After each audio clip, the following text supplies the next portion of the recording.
E aí, Rafa?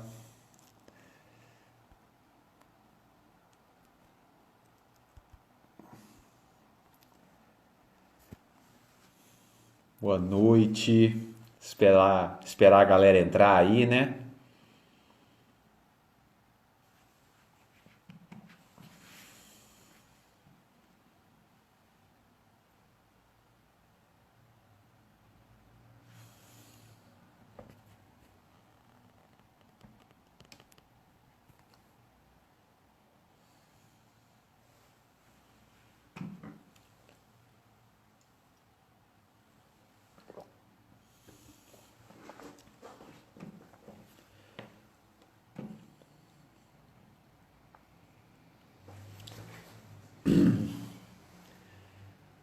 Boa noite, pessoal. A galera vai começar a chegar daqui a pouquinho. Agora no meu computador 20h59, no meu celular 9h02, tá um pouquinho aí divergência de horários. Galera entrando. Vamos aguardar mais um pouquinho. Tema de hoje que interessa, acho que a boa parte dos operadores de direito. Tema, na verdade, que interessa a todo mundo, né? Audiência trabalhista. Vamos aguardar o pessoal chegando.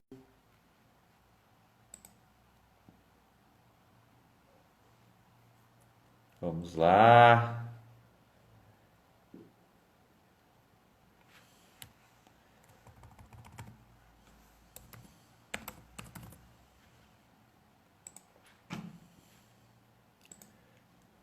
Pessoal chegando. Boa noite.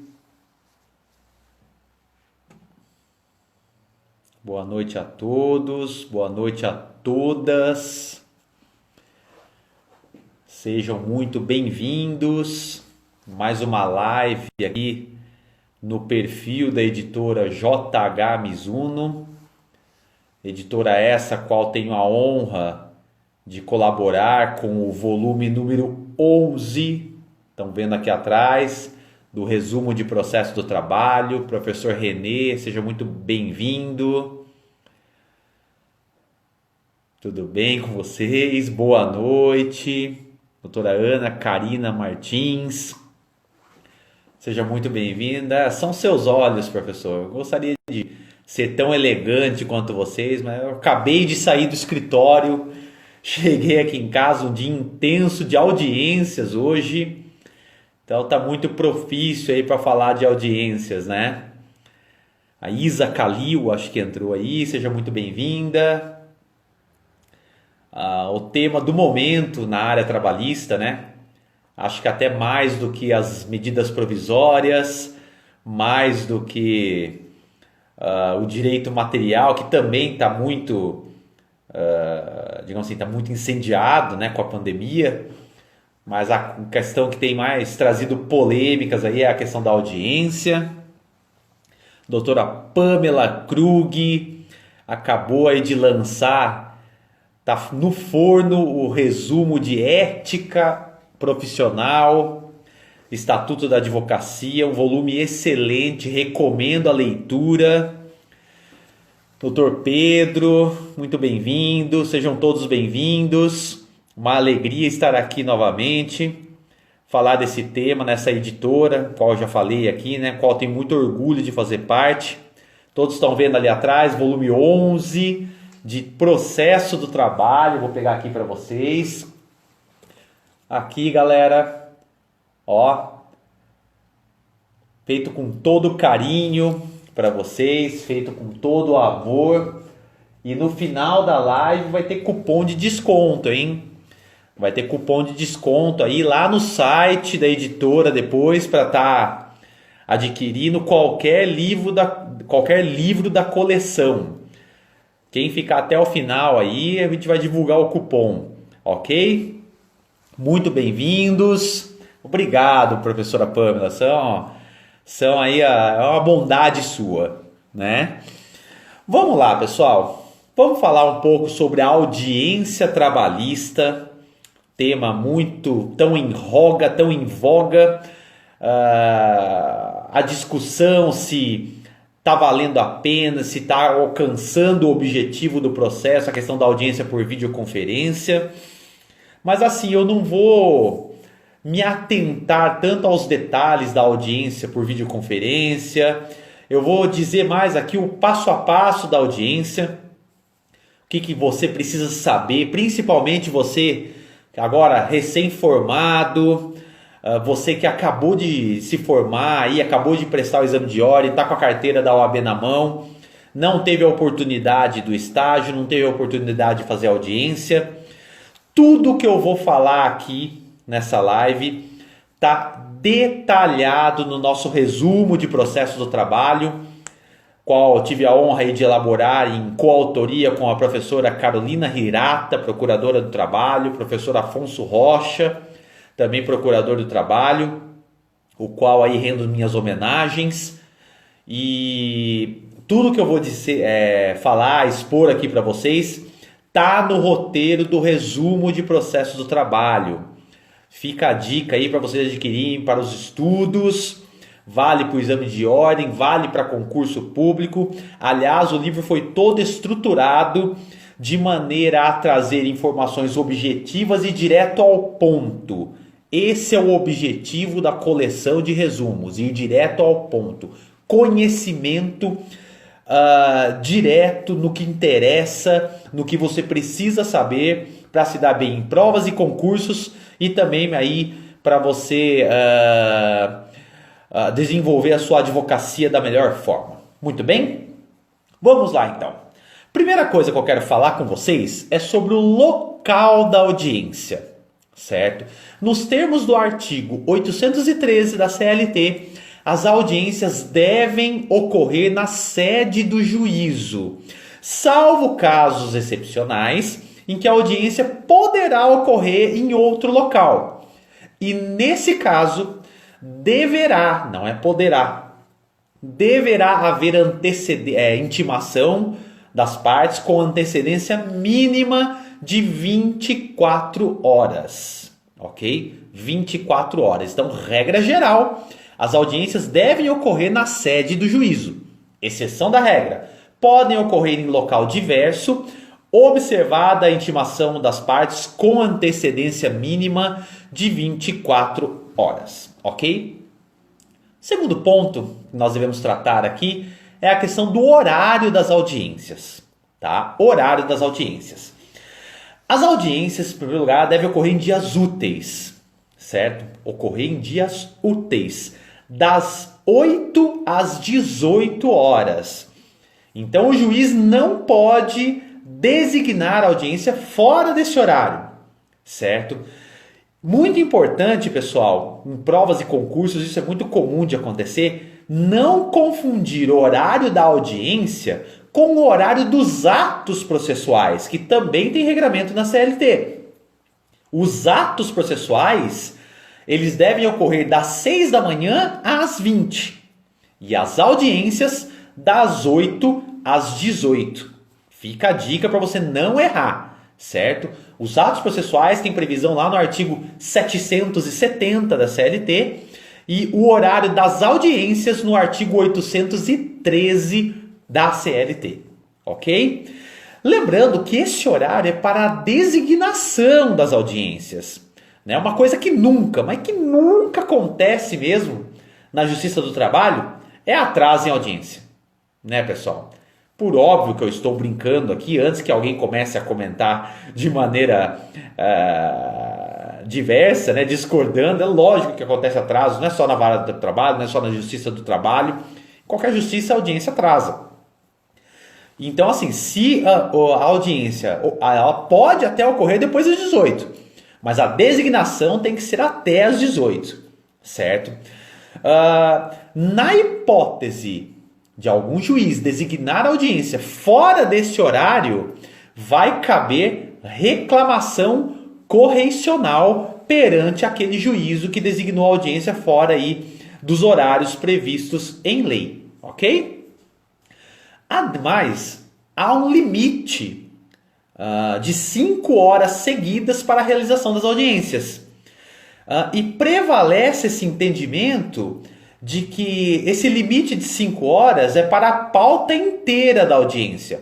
Ou seja, toda a audiência, né, toda a pauta de audiência deve ocorrer em 5 horas. E essa é uma prerrogativa do juiz e não das partes. O limite de 5 horas para a pauta de audiência é uma prerrogativa do juiz. E aí, né, é muito comum, né, gente? A gente tá lá, espera a nossa audiência, professora Carolina, obrigado pela presença. Mencionei aqui já a nossa coautoria da nossa obra aqui atrás. Muito nos prestigia aí a tua audiência, ok? Obrigado. Verdade, professor Renê, 5 horas cansa qualquer um. Mas aí a gente tá lá, esperando a nossa audiência, que é a última da pauta. Todas atrasaram, aí o advogado entra com a parte lá, já esperou pela audiência por meses às vezes, e aí o juiz fala aquela frase que todo advogado adora, né? Doutores, devido ao adiantado da hora, vamos redesignar a audiência. O advogado pode fazer alguma coisa? É claro que não, porque como eu disse, o limite de 5 horas é uma prerrogativa do juiz e não do advogado, ok?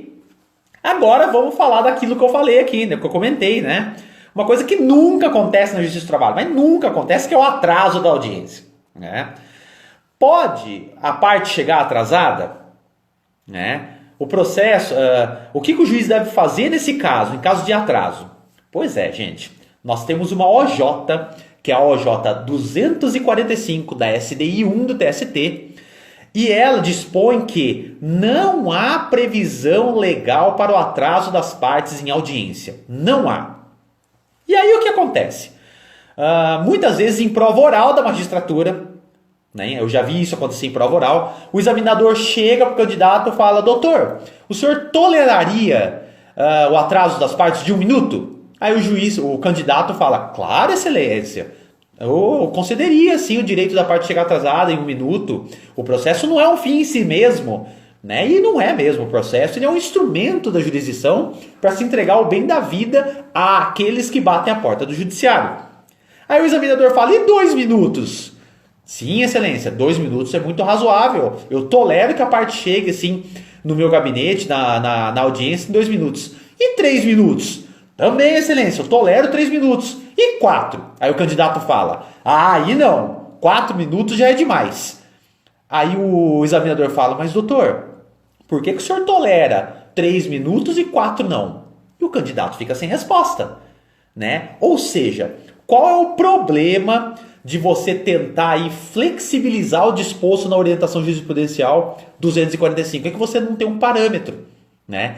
É claro, gente, que na vida real, na prática, até nos grandes centros, né, onde você pega fila para elevador, você pega trânsito, enfim, tem fila para tudo. Há que se observar uma certa tolerância no atraso das partes da audiência. Mas, dica para prova, e isso nós trazemos na nossa obra. Dica para prova oral ou uma prova discursiva: segura na mão do TST, não solta. A OJ 245 fala: não há previsão legal de atraso das partes em audiência, ok? Muito bem. E o atraso do juiz na audiência? Como é que fica essa questão? A CLT traz regramento. Na hipótese de atraso injustificado do juiz na audiência por mais de 15 minutos, as partes poderão se retirar, consignando a presença em ata, sem gerar efeito de ausência. Mas vejam, pessoal, o atraso é de 15 minutos e um atraso injustificado. Se o atraso for justificado, aí não há limite de tolerância. O juiz pode chegar ao tempo que for, tá certo? Havia uma disposição no Estatuto da OAB e o artigo 362, inciso 3º do novo CPC, admitem a tolerância de 30 minutos do atraso do juiz na audiência, certo? E como fica essa questão? Esses dispositivos do Estatuto da OAB e do novo CPC não se aplicam ao processo de trabalho porque a gente tem regramento próprio. Então, por força do 769 da CLT e do próprio artigo 15 do novo CPC, prevalece a regra da CLT. Então a tolerância para atraso injustificado do juiz é de 15 minutos, ok? Publicidade na audiência. Em regra, a audiência ela é pública, ou seja, qualquer um pode ter acesso à sala de audiências. É muito comum, né? Às vezes estagiário, professor Juliane, audiência trabalhista de A a Z, seja muito bem-vindo, obrigado pela presença. Né? É muito comum a pessoa ir lá, ou o estagiário ir lá, assistir audiências. Se ele quiser ficar o dia inteiro lá no Fórum da Barra Funda assistindo a audiência, ele pode, a audiência é pública. Né? Entretanto, haverá casos em que se decretará o segredo de justiça. Isso a requerimento das partes, ou até mesmo de ofício pelo magistrado. O exemplo mais comum é a questão de processos que diz respeito a assédio sexual na relação de trabalho, ou então quando há celebridades, né, no processo, como ocorre com atletas profissionais, por exemplo. Né? Aí o fórum fica todo lá, eufórico, sabendo que na 34ª vara vai ter a audiência de um jogador de futebol, por exemplo. O juiz pode decretar aí o segredo de justiça na audiência. Dormir na audiência online gera nulidade, é verdade. Tivemos um episódio aí essa semana, né? É mesmo, olha, é questionável, viu? Há quem defenda que sim. Muito bem. Poder de polícia na audiência. E esse é um assunto que interessa aos advogados, principalmente aí quem está começando agora, né? Primeira coisa, o juiz pode mandar retirar da audiência quem estiver perturbando os trabalhos, ok? Ele tem esse poder. Está previsto na CLT e também previsto no CPC. 816 da CLT e 360 do novo CPC. É claro que, como todo poder, se ele for exercido em abuso, caberá aí reclamação, caberá inclusive acionar as prerrogativas da OAB, se for o caso, né? As prerrogativas dos membros do Ministério Público também que estiverem na audiência, né? Ademais, o juiz tem a obrigação de registrar em ata com exatidão todos os requerimentos apresentados pelas partes, tá? É comum o juiz pegar, gente, advogados muito criteriosos na hora da audiência, procuradores do MPT muito criteriosos, por quê? Ele deve registrar em ata com exatidão que as partes estão requerendo os depoimentos, porque no processo do trabalho existe um princípio que é o princípio da concentração dos atos processuais em audiência. E a audiência, gente, nos processos de trabalho, eu diria que ela é 90% do processo. Porque a produção de provas vai se dar ali, os depoimentos das partes, e o que acontecer na audiência vai se arrastar por todo o processo. Então, assim, na prática a gente pega advogados mais experientes, que são muito criteriosos na hora da ata da audiência. Eu mesmo, às vezes a testemunha, ela está com um comportamento, ela está nervosa, eu peço para o juiz para constar em ata. Falo, olha, excelência, a testemunha está com um comportamento, ela está inquieta. Pode constar na ata, por favor? Tem juiz que me chama de louco, mas tem juiz que aceita. Isso é importante, né? Especialmente agora nas audiências por videoconferência, né? Como que nós vamos constatar essa situação? Essa é a crítica que se faz, de repente, à audiência de instrução e julgamento por videoconferência, né? Ademais, uma pergunta, falando de poder de polícia. Pode o juiz decretar a prisão da testemunha que falta com a verdade? A testemunha está ali cometendo crime de falso testemunho. Pode o juiz decretar a prisão? Olha, essa questão, a gente recomenda o quê? Que o candidato, por exemplo, num concurso, a gente traz isso no livro, que ele determine a expedição de ofício para o Ministério Público Federal. Por quê, gente? O juiz, primeiro, que ele não tem competência penal. Por óbvio, que se a pessoa cometer um desacato, um crime de desobediência, aí sim ele poderia decretar a prisão. Mas, pelo crime de falso testemunho em si, o juiz do trabalho ele não tem competência penal. Sendo assim, a recomendação que nós damos é o quê?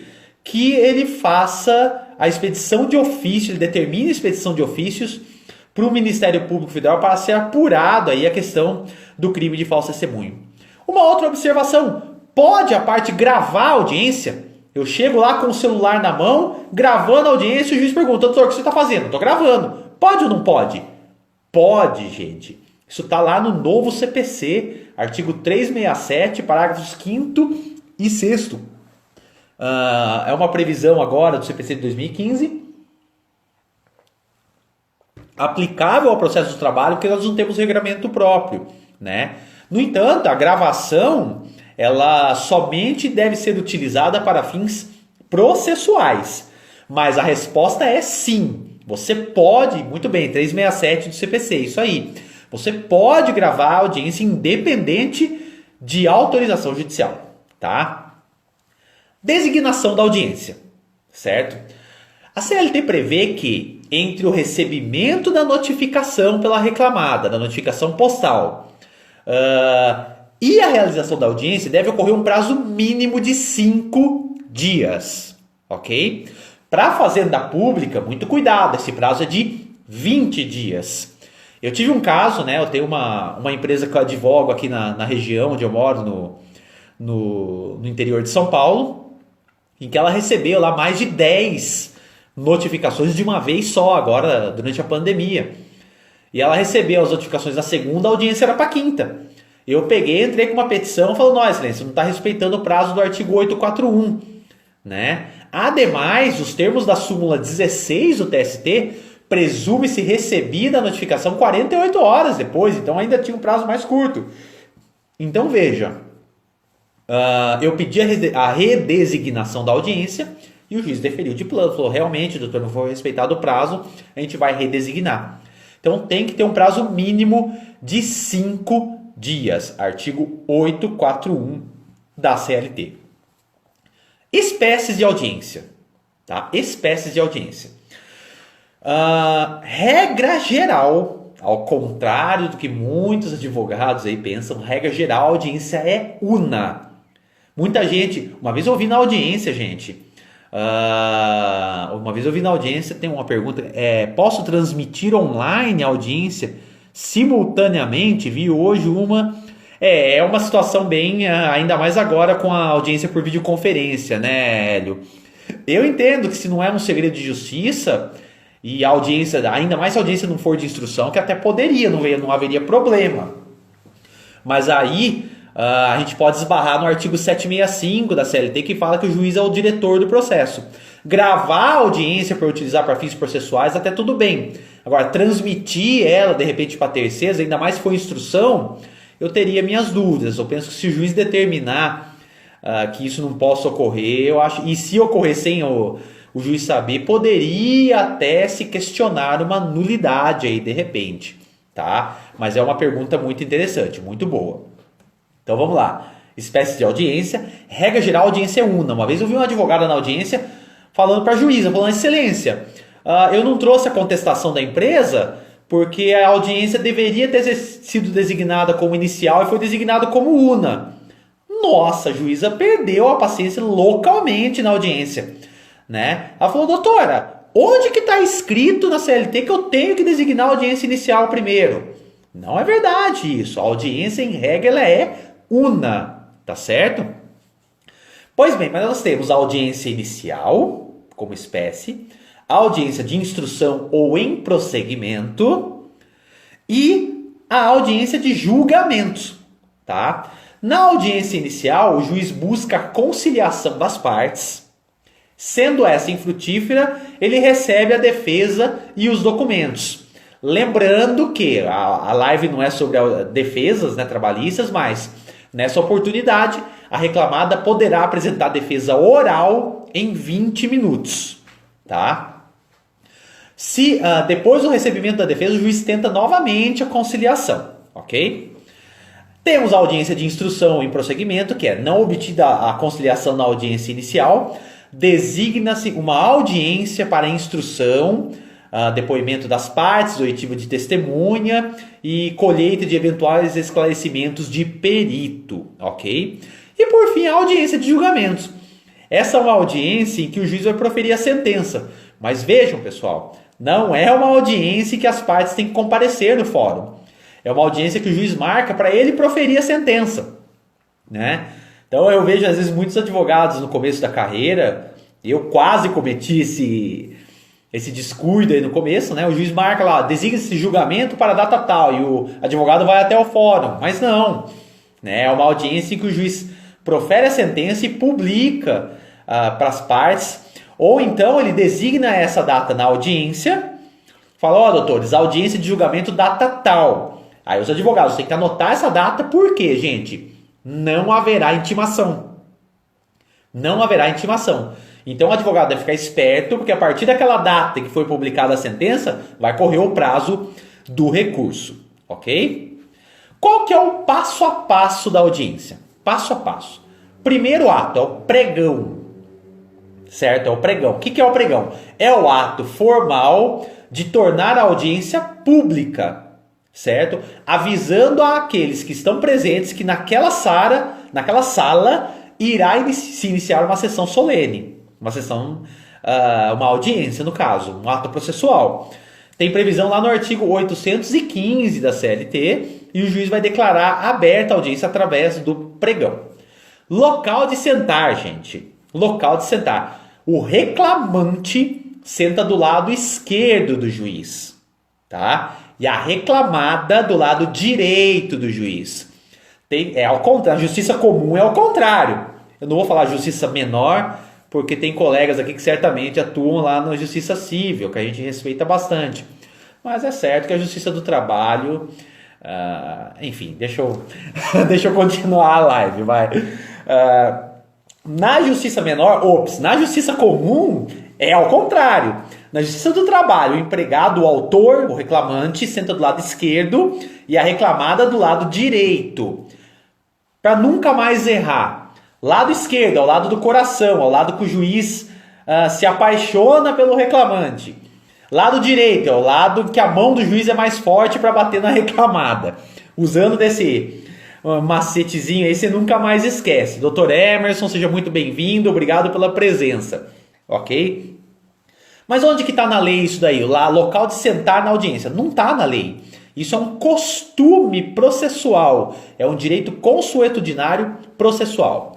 Lembrando que o membro do MPT tem a prerrogativa de sentar-se do lado direito do juiz.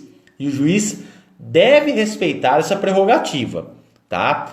O advogado pode fazer a audiência sentado ou em pé. Também é uma prerrogativa do advogado, previsto aí no Estatuto da OAB, certo? E se houver a oposição, o opoente, o terceiro opoente, senta onde, gente? Ele pode se sentar no lugar que seria do reclamante, ou seja, do lado esquerdo do juiz ou na ponta da mesa ao meio, tá certo? Muito bem. Depois do pregão, as partes sentam na mesa, há a primeira tentativa de conciliação. E vejam, o juiz deve propor a conciliação sob pena de nulidade, certo? Eu já vi a audiência una ser anulada porque o juiz não propôs a conciliação no início da audiência. Então é obrigatório, não é uma faculdade do juiz, é um dever, ok? Não havendo conciliação, segue-se a entrega da defesa. Antes do processo judicial eletrônico, a gente ia pela reclamada com a contestação e os documentos lá e entregava na mão do juiz. Agora não, agora a gente protocola lá no PJE até a hora da abertura da audiência, certo? Ou então ela pode ser feita oral em 20 minutos, como eu já falei aqui. Antes da reforma trabalhista, havia muita discussão e muita confusão nos tribunais e até mesmo nas varas do trabalho. Qual que era a confusão? Tinha a vara do trabalho que falava, a defesa tem que estar até 2 horas antes da audiência no sistema. Tinha vara que exigia que a defesa estivesse 24 horas antes. E isso começou a gerar muita discussão, começou muito recurso de revista chegar no TST por violação de lei federal, mas a reforma trabalhista, a lei 13.467 de 2017, acabou com a discussão para prever que a defesa e documentos deverão ser protocolizados no processo judicial eletrônico até a hora da abertura da audiência. Ok? Na hora que ela efetivamente ocorrer. Depois, há o depoimento pessoal das partes. Veja que depoimento pessoal é diferente de interrogatório. Interrogatório quem faz é o juiz. Depoimento pessoal das partes, as partes exigem uma da outra o depoimento, certo? Qual que é o objetivo do depoimento pessoal? É obter a confissão. Obter a confissão das partes. Lembra, o CPC ele prevê que os fatos confessados pela outra parte não necessitam de prova. Então, você obter a confissão sobre um determinado pedido, você não vai precisar fazer prova daquele pedido mais. Né? Esse é o grande objetivo aí do depoimento pessoal. O juiz ele poderá inverter a ordem, se ele vê que é necessário no caso concreto, certo? E ele inverte aí a ordem de produção da prova. Depois do depoimento pessoal, oitiva das testemunhas. Primeiro as testemunhas ouvidas a rogo do reclamante e depois as testemunhas ouvidas a rogo do reclamado. Por que isso, gente? É muito comum no dia a dia a gente ouvir a testemunha do reclamante, testemunha da reclamada. Existe um princípio em direito processual, que é o princípio da aquisição da prova. E o que é esse princípio? Uma vez a prova trazida ao juiz, ela pertence ao processo e não à parte. Então, até a gente recomenda isso em prova de sentença, né? Quando o candidato vai fazer prova da magistratura, na prova de sentença, usar esse termo, testemunha ouvida a rogo do reclamante, a rogo da reclamada, porque veja, a testemunha não é minha, ela pode ir lá e falar totalmente o contrário do que eu preciso. Então, é um equívoco técnico a gente falar que a testemunha é minha ou a testemunha é da parte contrária. Não, a testemunha é do processo. A testemunha é principalmente do juízo, né? Então, a oitiva das testemunhas, o juiz também pode inverter a ordem, mas para inverter a ordem do depoimento das testemunhas é necessária a concordância das partes. O juiz não pode fazer isso. Agora, tem uma corrente contrária que defende que o juiz poderia inverter, independente da concordância das partes, porque o juiz é o diretor do processo, né, conforme até o artigo 765, da CLT diz. Né? Depois da oitiva das testemunhas, vem as razões finais. E aqui é um outro equívoco. Muitos advogados acham que o juiz tem que dar prazo para oferecimento de razões finais. Só que não é assim. A CLT prevê um prazo. Qual que é esse prazo? 10 minutos em audiência, oralmente. Tá? Então é muito comum o advogado, excelência, eu quero razões finais. O juiz vira e fala, pois não, doutor, o senhor tem 10 minutos. O advogado desiste das razões finais, né? Porque daí ele tem que apresentar ali oralmente, em audiência. Então é uma faculdade, é um critério, é a critério do juiz ele conceder aí 5, 10, 15 dias para razões finais. Caso contrário, são 10 minutos em audiência. Muito bem. Depois das razões finais, vem a segunda tentativa de conciliação, certo? E essa segunda tentativa, olha a dica, ela supre a nulidade da ausência, da eventual ausência da primeira tentativa. Lembra que eu falei? Que depois aqui de apregoadas as partes sentam na mesa, o juiz tem que propor a conciliação. Se ele não propõe, mas no final ele renova aqui a tentativa, aí supre a nulidade, tá? Só que nessa segunda tentativa de conciliação, o juiz vai adentrar ao mérito. Por quê, gente? Porque a prova já foi produzida, né? A prova já foi produzida, então o juiz vai falar, olha, vai virar para a empresa, por exemplo, para a reclamada, vai falar, olha, você não quer melhorar a sua proposta? Ou então você não quer fazer alguma proposta de acordo? Porque olha como que está a prova. Ou então ele vai virar para o empregado, para o reclamante e falar, olha, o senhor não quer aceitar a proposta da empresa? O senhor não quer melhorar a sua contraproposta? Por quê? Ele já teve contato com a prova, ele já colheu o depoimento pessoal, ele já analisou documentos e já ouviu testemunha. Então, nessa segunda tentativa de conciliação, o juiz poderá adentrar ao mérito, certo? Por fim, vem a sentença, né? O juiz pode proferir em audiência ou então ele designa aí julgamento para audiência de julgamento para proferir a sentença. Ok, gente? Nós já estamos aí com mais de meia hora de live. Tem mais coisas que eu gostaria de falar, né? A questão da ausência das partes na audiência, ausência das partes, ausência da reclamada, quais as consequências, ausência de ambas as partes, o que acontece, e a ausência do advogado. A parte comparece, mas o advogado não. Como que fica essa questão? Pois bem, gente, essas e outras questões eu trago aqui na nossa obra, no nosso livro. Vou pegar aqui de novo nosso resumo aqui de processo do trabalho, que está aqui fantástico, modéstia à parte.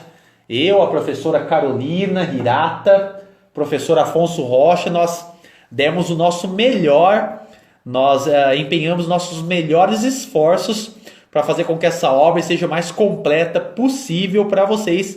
Não só o nosso volume 11 de processo de trabalho, mas toda a coleção. Robson, ó, esse é top, já livre. Obrigado, Robson. Olha aí, já temos o testemunho aqui de alguém que leu.